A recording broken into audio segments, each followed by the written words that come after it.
Hello everyone, what's up? Hi, hello.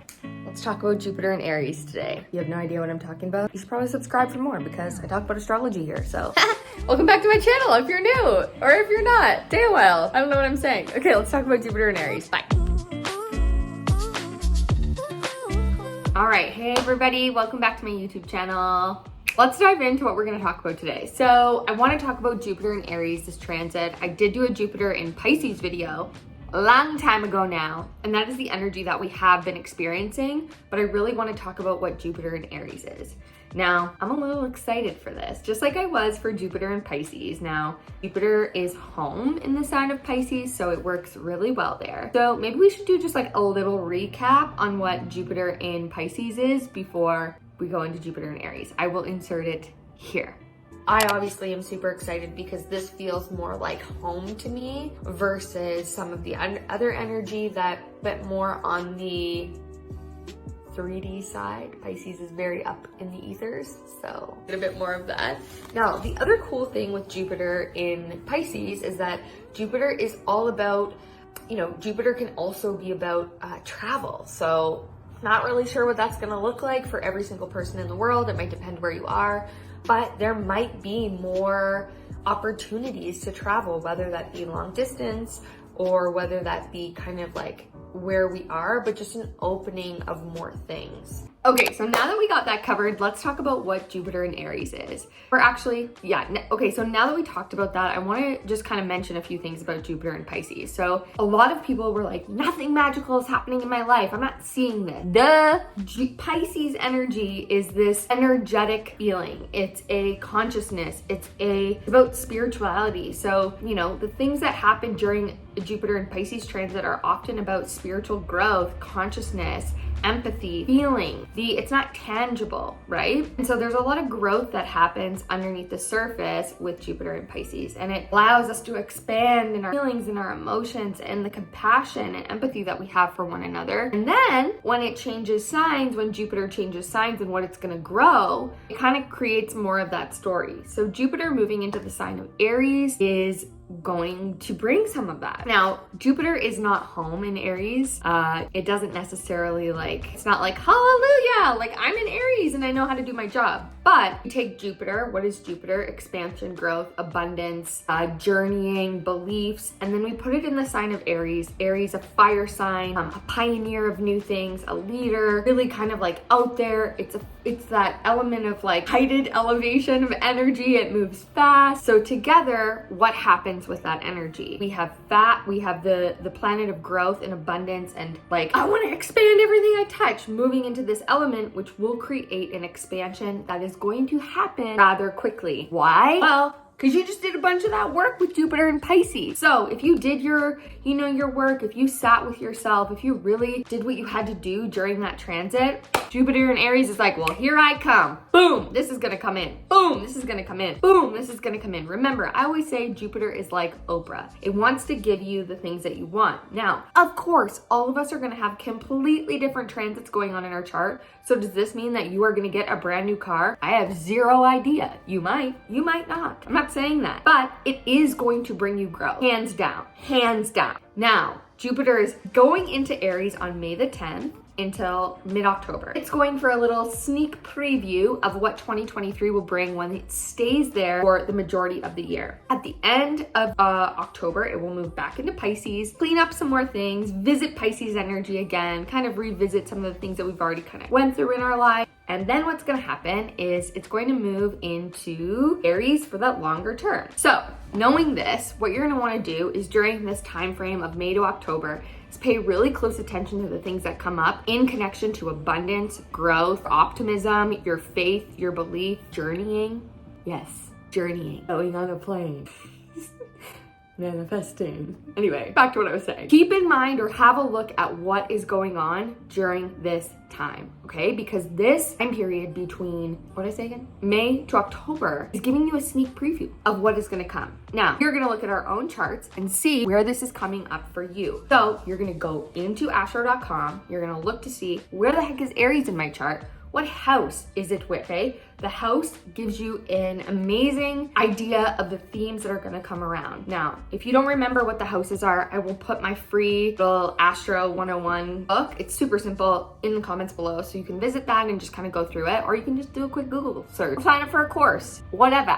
You decide. But there's tons of ways that you can figure this out for yourself. If you want to book a reading, of course, you can do that. Ultimately, Jupiter moving into Aries, yes, it's going to move things fast. It's going to move things quickly in that area of life for you. So let's say, for example, you have Jupiter in the 4th house. Are you getting ready to move? Let's say you have Jupiter in the 5th house, moving through Aries. Ooh, buddy, are you having a baby?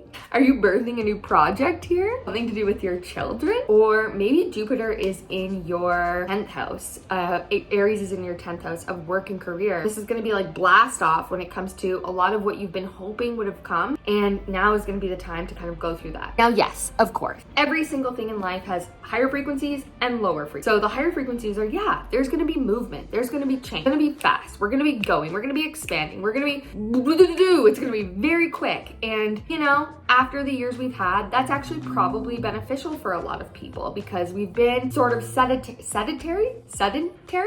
What's the word? Sedentary? I don't know. We've been here and we want to go there, and that can really help us. What is the lower frequency, you may ask? Now, before I go into this, I'd like you to I'm going to use my best way of trauma-informed as I explain this, and I would like you to use discernment and feel what feels right for you. And if it doesn't feel right, chuck it in the effing bucket for now. All right? Don't get too caught in it. I don't want you getting stuck in fear. All right? That's what I'm trying to say here. Anyway, the lower frequency of Jupiter in the sign. I want to sit on my that's a little better. I can sit on. Okay, so the lower frequency of Jupiter being in Aries now. Aries is very fiery and it's masculine dominant, and so there can be an element to Aries of war, aggression, anger, and that's not anything new to any of us. We've had Chiron in the sign of Aries for a while, and we've been working with these energies. But when Jupiter comes in there, as we know, it magnifies what it touches and it makes it bigger and it goes wider. So is there a possibility for things like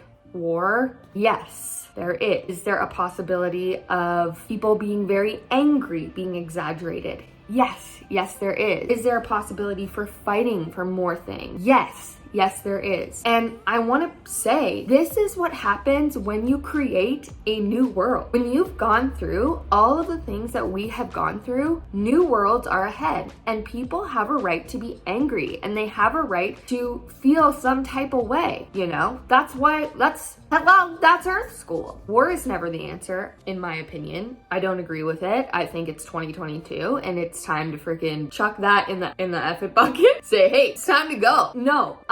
Given what I said about that Aries energy being a bit more masculine, could this possibly be an opportunity for the masculine energy to heal itself so we don't have to go towards those type of behaviors and actions? Yes. And that is truly what I hope for our world. But I need to say it can actually happen. And I'm just going to be positive and hope that, you know, we have all these generations of people here now who are fighting for, this is another thing, actually, fighting for what we want. So maybe it's not war, and maybe instead it's like fighting our own wars. So it's like people fighting for the environment, people fighting for women's rights, people fighting for equality and inclusivity of everything, who you love, who you want to be, your medical decision. It's like warrior spirit when it comes to Jupiter and Aries. So maybe it isn't going to be war, and maybe it's all of us coming together in our own form of battle to battle the ways that the old system has come, swooped on in and been like, hey, you do it this way. And instead we're like, no. Peace out! Yep, we're done. Oh, just seen a cool truck book. I digress. So those are some things that could come up, but again, we can kind of look at that as like, perhaps that's not a negative, and maybe that's actually, could be uncomfortable, but maybe it's actually going to be something very beneficial. Now, what are the good things I see and predict with this energy? Courtney, tell me, bring it in. Okay, so some of the good things that I see with this energy happening is a opportunity to no longer be in lockdown. There's a lot of people right now who are still not able to freely move about and live their human rights, see their families, do all these things, and there are amazing humans that are fighting for this to not be the case anymore. And it was 11/11 when I just saw. And that's something that I'm very grateful for every single day. So I think that that is going to be heightened more, and I do see there being like an opening, almost as if it's like you're, you know, when this is the visual I'm getting, you know, races when they're like in the Olympics and they're doing whatever, the 500 sprint or whatever, and they're like, they're ready and they're in their spot, and then they're like, go, you know, and they like bolt through. It's that type of energy. So we know, we can feel it. We know there's going to be change. We know there's going to be movement, and it's like just waiting for that boom. And I feel like Jupiter in Aries is going to be a big piece of that. So movement, yes, going towards something new, completely new and different ways of working, I think. I also think this could actually magnetize opportunities that you've been trying to call in the area of your life. So again, obviously growth. So whatever the house that you're in, the house that this is ruled by, there can be growth in that area. I do think it'll also be growth on our own relationship to anger and the way that we kind of like head first go into things. But honestly, I'm kind of seeing it as a good thing. Of course, there's obviously going to be the other energies that we talked about, but I think it's going to be a like go time sort of energy, like rocket launch into sky, sort of like boom, let's go, let's do this. That's sort of how I'm seeing this. So yeah, let me know what you guys think in the comments below and what's coming up for you in terms of what this energy might look like. But above all, I'm like, Jupiter in Aries, it's going to be interesting. Now, the only thing to remember, I would say, is it's a peak, right? It's a window. So there's going to be a time where we go back and then we go forward again. So 2023 is the majority of this energy, but that May to October is going to give us a really good glimpse in terms of the things that we are kind of setting in motion. That's a really good setting in motion. It's a really good phrase for this transit, and I feel good about it. I think it's going to make things happen really quickly. I think things are going to move a lot faster, so staying grounded is going to obviously be really important, but and we might feel a little busier as well during that time. But like I said, after the last couple years, like maybe it's time, you know, I think we're ready. So anyway, I love you all so freaking much. That was aggressive. And don't forget to comment and let me know what your thoughts are on this. I will also be doing over on my Patreon, I'm gonna do what this means for everyone's rising sign. So you can come over there and subscribe to that channel. It's $15 a month. We do a class every Monday on astrology topics. I riff, there's a little community. I'm trying to grow it so then that way we can do like practice sessions with each other, and hopefully I can bring in other people. But if you wanna connect and come over there and support, that's in the link below. And yeah, other than that, just subscribe. And I'll see you guys in my next vid. Bye. Oh, don't forget to go live your dreams.